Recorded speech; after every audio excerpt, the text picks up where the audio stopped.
Bangladesh bank থেকে চুরি হওয়া রিজার্ভের মধ্যে ফিলিপাইনের আরসিবিসি ব্যাংকে থাকা ৮ কোটি ১০ লাখ ডলার বাজেয়াপ্ত করা হয়েছে।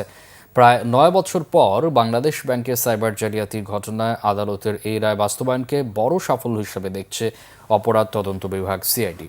প্রতিষ্ঠানটির কর্মকর্তারা জানান, চুরি হওয়া রিজার্ভের পুরো অর্থই ফেরত আনা সম্ভব।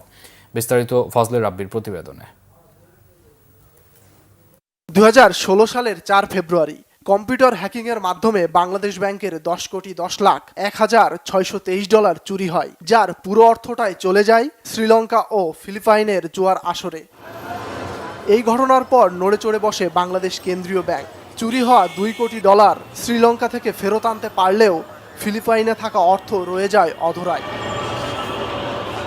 তবে দীর্ঘ ৯ বছর পর অবশেষে রিজার্ভ চুরির ওই অর্থ আদালতের নির্দেশে বাজেয়াপ্ত করা হয়েছে দেশটিতে। বিকালে মালিবাগে সিআইডির প্রধান কার্যালয়ে এই তথ্য জানান অপরাধ তদন্ত বিভাগ। এই $81 মিলিয়ন যেটা লন্ডার্ড হয়েছিল বাংলাদেশ ব্যাংকের রিজার্ভ থেকে, the Rizal commercial banking corporation RCBC Philippines, এটাকে এখন কনফিসকেশনের অর্ডারটা এসেছে। প্রথমবারের মতো বাংলাদেশে এটি হলো।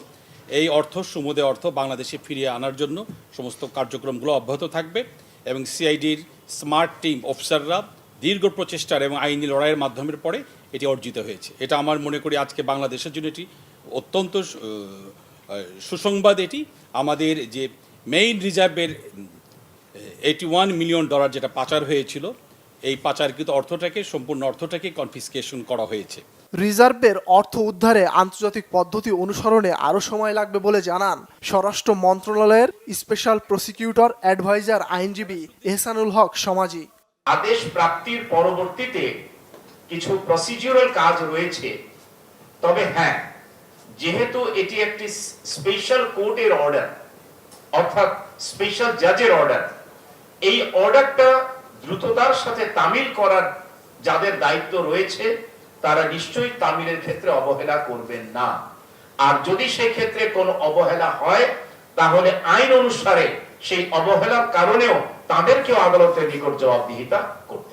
বিগত সরকারের আমলে মানি লন্ডারিং মামলায় সংশ্লিষ্ট উচ্চ পর্যায়ের কেউ জড়িত থাকলেও তাকে আইনের আওতায় আনা হবে বলে জানিয়েছে সিআইডি।